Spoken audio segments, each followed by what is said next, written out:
Bonjour, dans cette vidéo, nous allons expliquer la cohésion des solides à l'échelle moléculaire. Pour cela, rappelons tout d'abord les différents états de la matière. La matière peut être présente à l'état de gaz, de liquide ou de solide.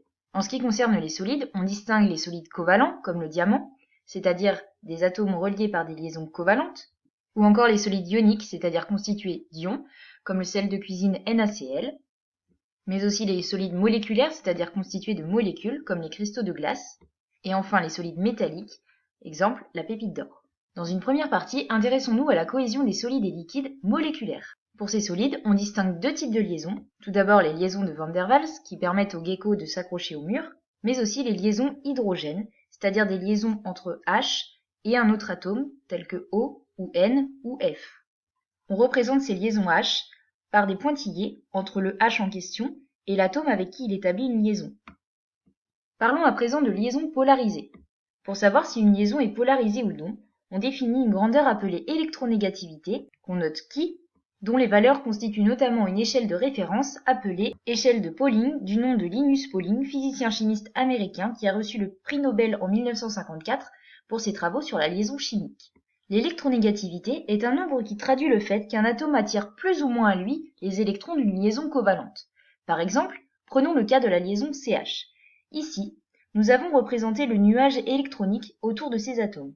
Pour savoir si la liaison est polarisée ou non, nous calculons la différence d'électronégativité entre les deux atomes. D'après l'échelle de Pauling, nous regardons l'électronégativité de C moins l'électronégativité de H et nous trouvons 0,3. Cette valeur étant inférieure à 0,4, on peut donc dire que la liaison est non polarisée. Cela signifie que ni H ni C n'attirent plus que l'autre les électrons.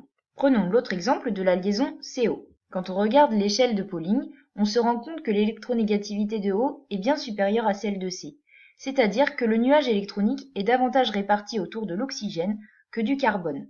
Le carbone se retrouve donc appauvri en électrons.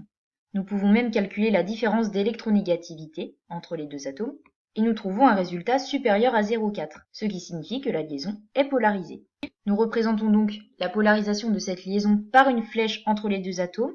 Cette flèche est dirigée vers l'atome le plus électronégatif, et nous ajoutons également des charges partielles, delta- étant la charge partielle de l'atome le plus électronégatif, et delta+, la charge partielle de l'atome le moins électronégatif.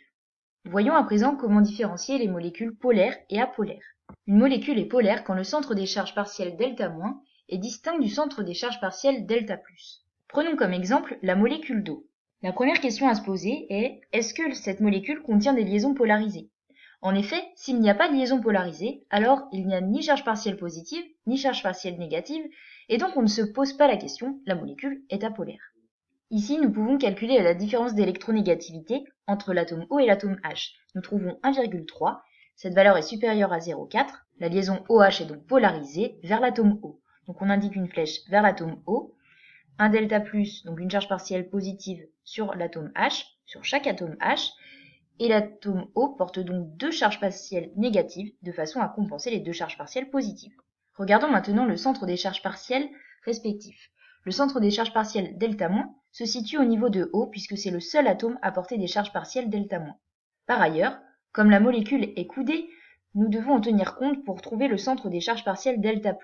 Ici, il se situe exactement au milieu des deux atomes H, c'est-à-dire au niveau de ce point-là.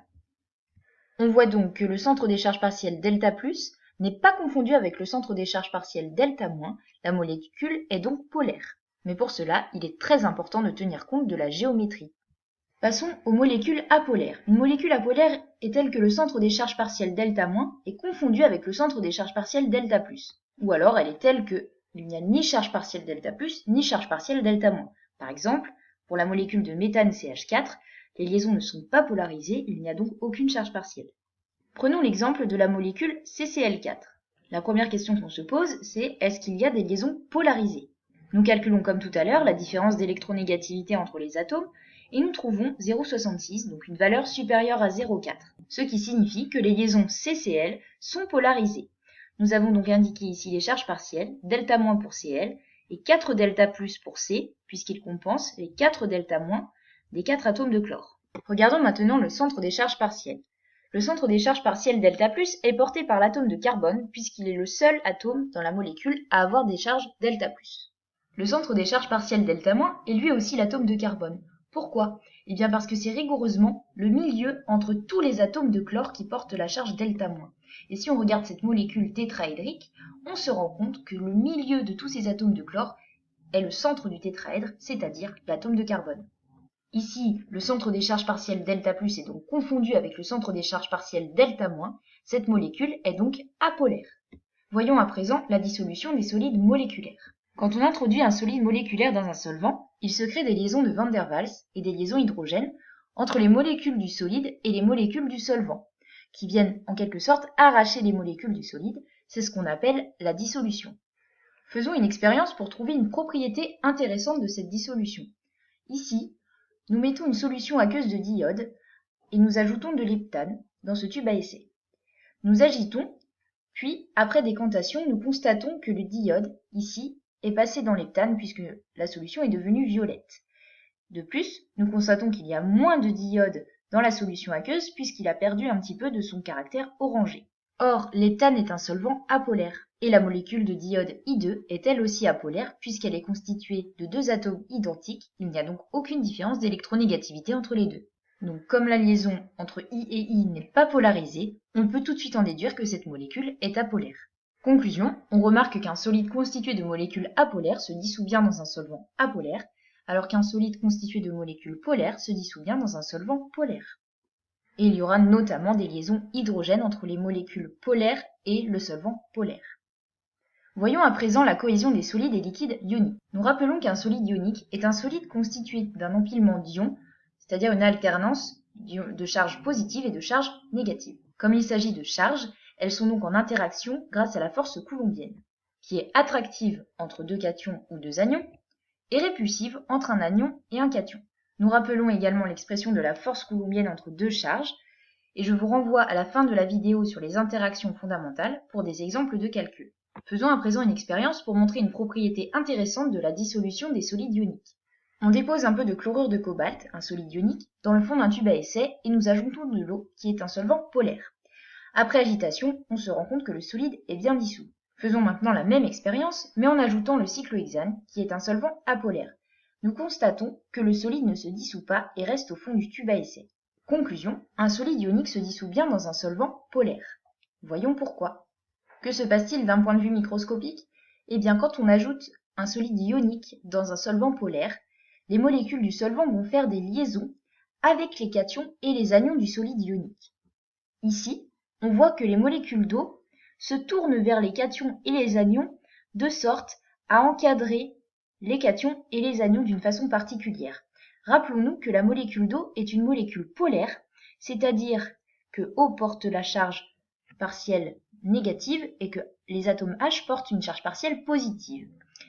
Les plus attirant les moins et les moins attirant les plus, finalement, les H vont entourer les anions négatifs du cristal ionique et les atomes O de la molécule d'eau vont entourer les cations du cristal ionique, de façon à ce que les moins attirent les plus, et ici, les plus attirent les moins. Comment écrire une équation de dissolution en chimie?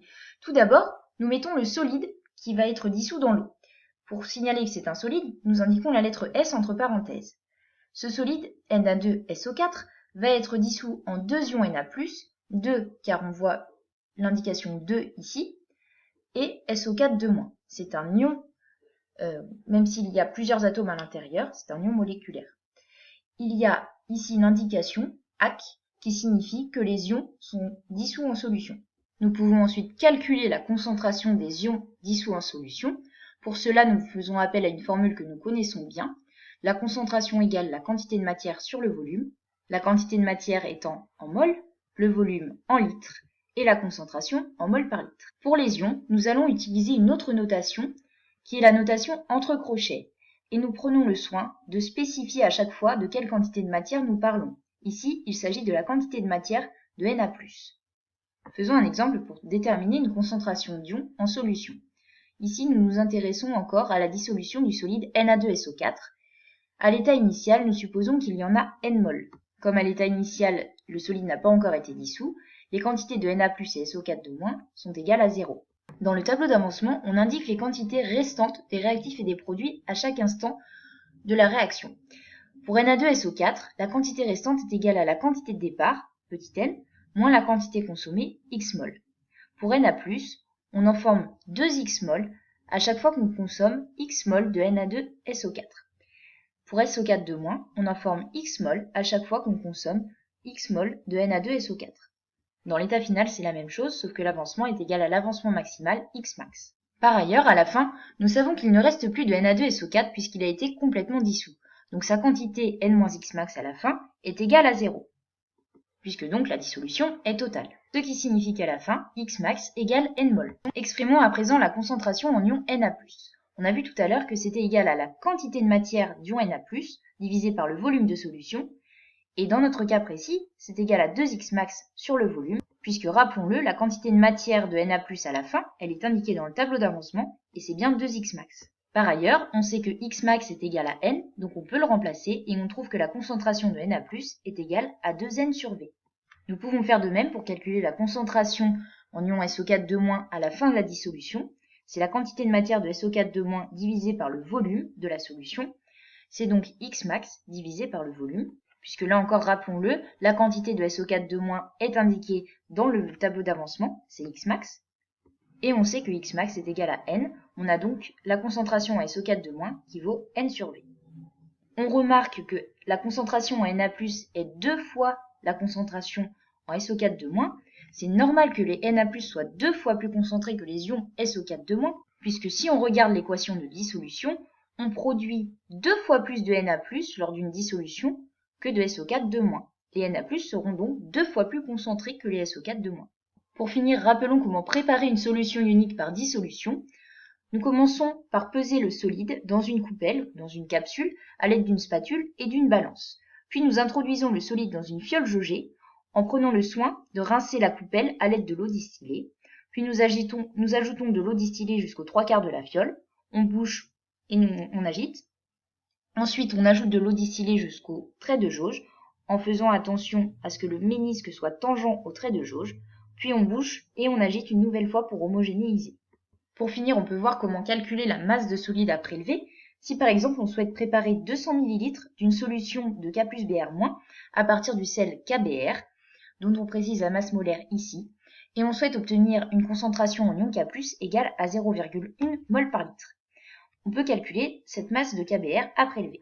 On se rappelle que la masse, c'est la quantité de matière fois la masse molaire. Or, comme ici on ne connaît pas la quantité de matière, on va utiliser la formule N égale C fois V, mais dans notre cas précis, la concentration s'exprime entre crochets. On trouve donc N égale 0,02 mol, ce qui nous permet de calculer la masse grâce à la formule précédente, soit 2,38 grammes. Voilà, j'espère que cette vidéo sur la cohésion des solides à l'échelle moléculaire aura été utile. N'hésitez pas à poser vos questions en commentaire.